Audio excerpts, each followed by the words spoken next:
Captain Lyra Devereaux stood before her unit, a team of highly trained soldiers, each one hand-picked for their exceptional skills and unyielding loyalty. They had been briefed on their mission, one that was both simple and impossible. The war between humanity and the alien Krixar had escalated, and a critical intelligence report had surfaced. A secret weapon, one that could alter the course of the war, was being developed in a heavily fortified Krixar stronghold, located on a desolate, uncharted world at the edge of human-controlled space. Their objective was to infiltrate the stronghold, retrieve the intelligence, and get out before the Krixar even realized they were there. The stakes couldn't have been higher. Failure wasn't an option, but success seemed just as impossible. Lyra, however, thrived under pressure. She had led her team on dangerous missions before, but none quite like this. This was not just about collecting intelligence, this was about survival. If they were discovered, they would be obliterated. The Krixar were ruthless, and their technology was far superior to humanity's. But Captain Devereaux was known for thinking several steps ahead, always relying on strategy, precision, and the element of surprise. She trusted her team, and they trusted her. The mission began without incident. Lyra's team, known as Phantom Squad, was inserted under the cover of nightfall. The atmosphere on the alien planet was thick with tension, and the oppressive landscape felt as though it was closing in on them. Their landing site was miles from the Krixar stronghold, so they would need to travel on foot through treacherous terrain, constantly evading patrols and circumventing the stronghold's advanced detection systems. Lyra was a master of stealth, and her team followed her lead, moving like shadows through the dense alien wilderness. They were an efficient machine, each member playing their role with precision. But things started to go wrong almost immediately. The deeper they ventured into enemy territory, the more the Krixar forces seemed to anticipate their movements. They were always one step ahead. It wasn't long before Lyra's suspicions were confirmed. There was a leak in their intelligence. Someone had tipped off the enemy. The sudden realization sent a chill through her spine, but she didn't let it show. She had led her team through worse odds, and she wasn't about to let this mission fail. As they approached the stronghold, Lyra made the decision to split the team to maximize their chances of success. A small unit would infiltrate the perimeter, while the rest of the squad created a distraction. It was a risky plan, but it was the only option left. She gave each of her soldiers their orders, ensuring that everyone knew their role. They were a family, and they relied on each other to survive. Just as Lyra and her team made their final push toward the stronghold's inner sanctum, disaster struck. A full-blown ambush by the Krixar forces caught them off guard. The attack was swift, brutal, and well-coordinated. Within moments, her team was pinned down and the element of surprise was lost. The superior Krixar firepower overwhelmed them, and despite their best efforts to fight back, they were outgunned and outnumbered. In the chaos of the firefight, Lyra's team was scattered. She fought tooth and nail to hold her ground, trying to regroup her forces, but the situation was spiraling out of control. One by one, her soldiers fell, taken out by the advanced Krixar weaponry. Lyra, though, fought on, knowing that her survival was their only hope. However, as the battle raged, she was ultimately captured in the confusion, taken alive by the Krixar forces. Her team's final transmission was a brief, desperate message. "Lyra, we're out. You're on your own." The transmission ended with a crackle, and her comms went silent. Captain Lyra Devereaux was presumed dead, her body never recovered. Back on the human command ship, a grieving commander ordered a search and rescue mission, but all efforts to locate her were unsuccessful. As far as the humans knew, Captain Devereaux was lost to the enemy, and her unit's sacrifice had been in vain. The war would continue, and the Krixar stronghold remained standing, its secrets still intact. What they didn't know was that Lyra was alive, and her story was far from over. Captain Lyra Devereaux woke to darkness, a dull ache in her body, and the bitter taste of blood in her mouth. The familiar weight of her rifle was gone, and the last thing she remembered was the ambush, fighting, shooting, and then nothing. Now, as she regained consciousness, She found herself bound and alone in a cold, dimly lit cell. Her hands were shackled to a wall, her body bruised and battered from the battle. But there was no sign of death, only the grim certainty that she had been captured. The Krixar had taken her, she realized. Her mind raced with the implications. The Krixar were ruthless, and their methods of interrogation were infamous. They would want information, and Lyra knew they would stop at nothing to get it. But she also knew one thing with unshakable certainty: she would not break. She had survived before and would do so again. If she had to endure torture, she would. If it meant outwitting the alien captors, she would use every ounce of cunning she had learned over the years. The Krixar would not get the satisfaction of breaking her. For days, the Krixar kept her confined in the cell, feeding her just enough to keep her alive but offering no answers. They tortured her with their cruel methods, hoping to extract information about her mission, her unit, and human military tactics. But Lyra said nothing. She endured the physical pain, but it was the psychological torment that was far worse.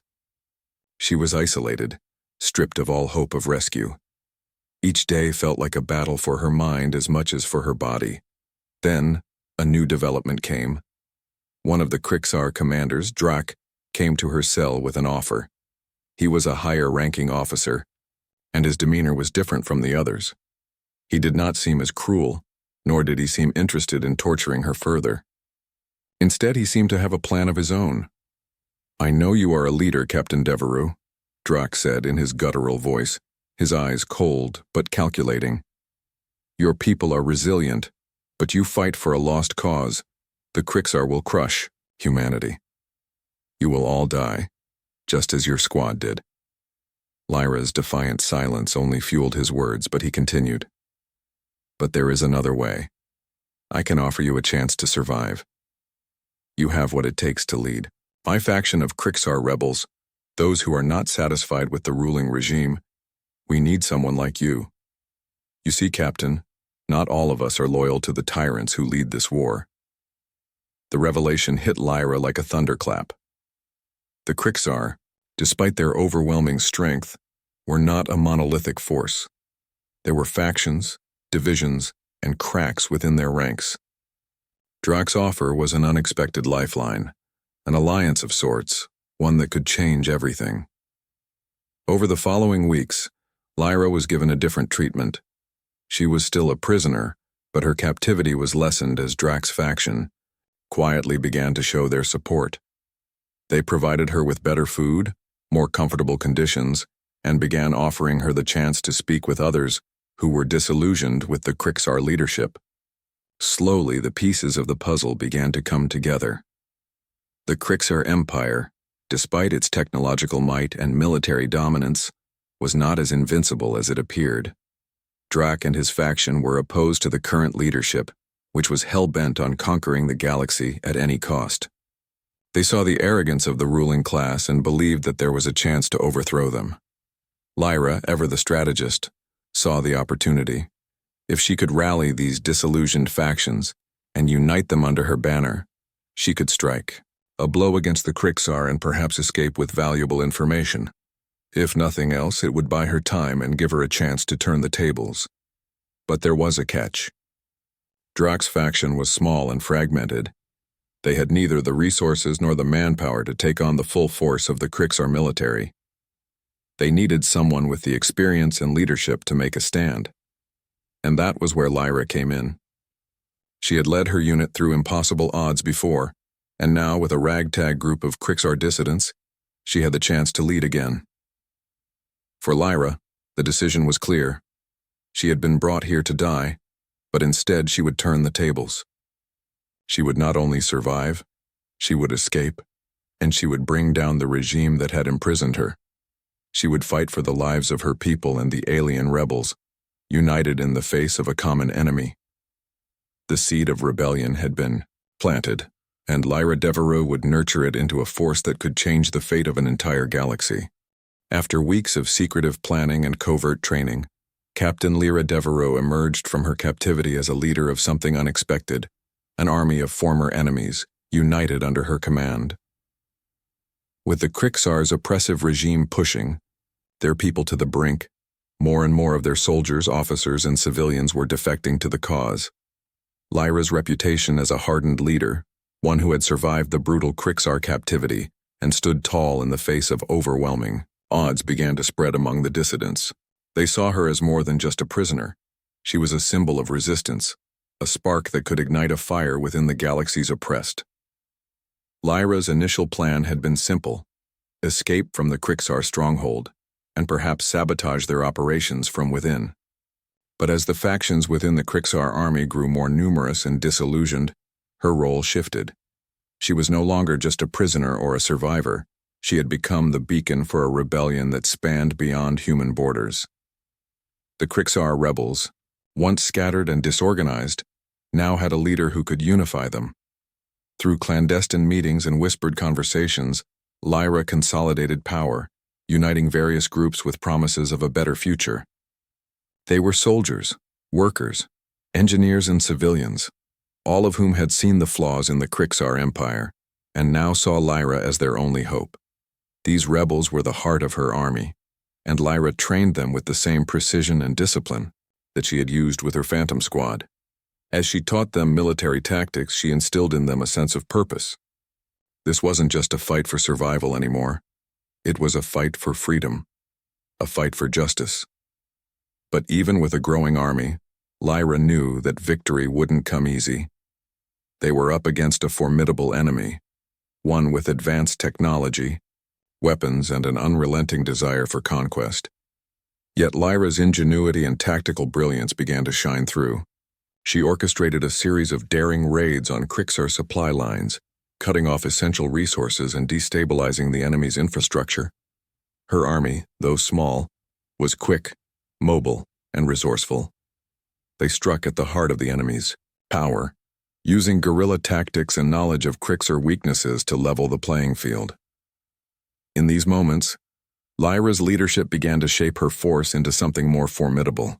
Her army, once a ragtag collection of disparate factions, was now a cohesive and efficient fighting force. The rebels, once hesitant and fearful of the overwhelming Krixar might, began to gain confidence. They had seen the success of Lyra's strategies, attacks that crippled the enemy, hit-and-run missions that left the Krixar scrambling to defend their territories. With every victory, the army grew stronger, and so did the belief that they could actually bring the war to the Krixar. As Lyra continued her campaign of sabotage and resistance, the Krixar began to realize that the situation was more dire than they had initially thought. The human threat had not only survived but had evolved into a formidable force, now backed by disgruntled Krixar soldiers and civilians. This new alliance was a thorn in the side of the Krixar Empire, and their leadership began to scramble to crush it before it could spread any further. The turning point came when Lyra's forces launched a daring raid on a heavily fortified Krixar weapons facility. This attack, more audacious than anything the rebels had attempted before, was a risky move, but it paid off. They destroyed a critical weapons depot, one that housed a fleet of deadly warships. With these warships obliterated, the balance of power in the war shifted ever so slightly. The success of the operation brought more alien factions into the fold, and the rebellion grew stronger. Word of Lyra's victory spread like wildfire, reaching distant parts of Krixar-held space, and soon other oppressed planets and species were reaching out to join her cause. At the same time, Lyra knew that their next move had to be decisive. She had gained the trust of a significant force, but now it was time to lead them back toward human-controlled space. The ultimate goal was clear: to reunite with the human military, gain their support, and present a united front against the Krixar Empire. The key to this was the human ships that would bring them back into the heart of the war. As Lyra's army grew, so did her sense of purpose. No longer was she just a survivor, she was a leader, a general at the helm of a movement that could shift the course of the war. She knew that the next battle, the one to reclaim human space, would not be easy, but she also knew that she had a powerful weapon at her back: the loyalty of her forces, both human and alien, who had rallied under her banner. Lyra Devereaux's army, once a scattered group of outcasts, now stood ready for the most dangerous phase of the war, the return to human space and the final confrontation with the Krixar Empire. With her at the helm, there was no doubt in anyone's mind. Victory was within reach. Captain Lyra Devereaux stood on the bridge of a newly captured Krixar warship, watching the stars outside as her ragtag army of rebels, composed of both humans and disillusioned Krixar, gathered strength for the final confrontation. The rebellion, once just an idea, a flicker of hope in the darkness, was now a full-fledged force. Over the course of the past few months, Lyra had turned what began as a desperate escape from an enemy prison into a significant military campaign. Her strategic brilliance, the loyalty of her troops, and her unwavering will had carved a path straight into the heart of Krixar territory. The stakes had never been higher. The Krixar Empire, now fully aware of the threat Lyra posed, had committed its greatest forces to crush her movement once and for all.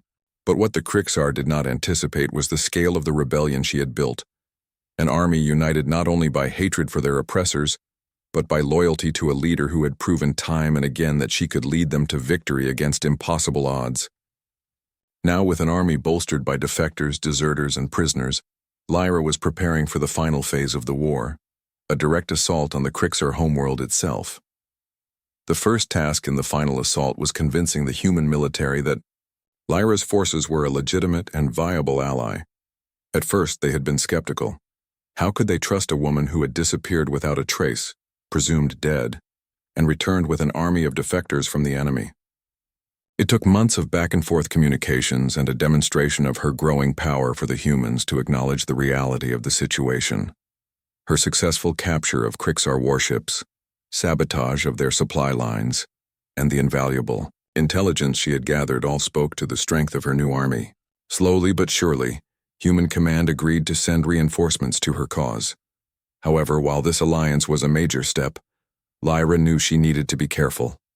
The political dynamics of the human leadership were complex, and her army, though powerful, was still seen by many as an unpredictable wildcard.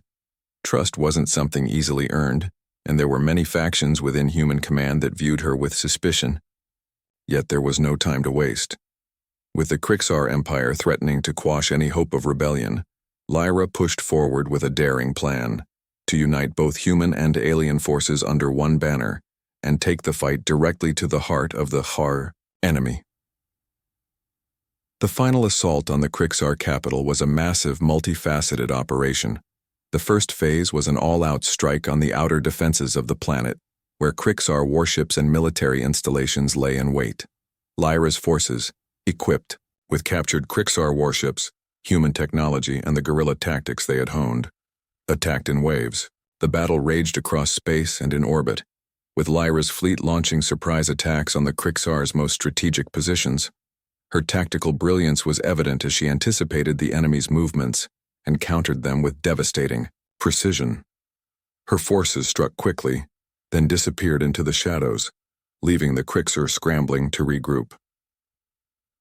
Back on the surface of the Krixar homeworld, the ground assault began. Lyra had used her inside knowledge of Krixar military tactics and infrastructure to her advantage, making the invasion seem like an unstoppable force. She coordinated with human military units, using the element of surprise to infiltrate key cities and military complexes. Her army, now a cohesive fighting unit, advanced relentlessly, striking at the heart of the Krixar's military-industrial complex, taking out power plants, communication hubs, and supply lines. The final battle for the Krixar capital was nothing short of cataclysmic. The skies were torn asunder by explosions, and the ground shook with the force of artillery fire. Yet, despite the overwhelming strength of the Krixar, Lyra's forces held their ground. The Krixar, who had once believed themselves invincible, now found themselves fighting not just for control of the galaxy, but for their very survival. Every inch of ground was contested, every building fiercely defended, but Lyra's army pressed forward, a relentless tide of resistance. In the heart of the battle, Lyra found herself face to face with Drak, the Krixar commander who had once offered her an alliance.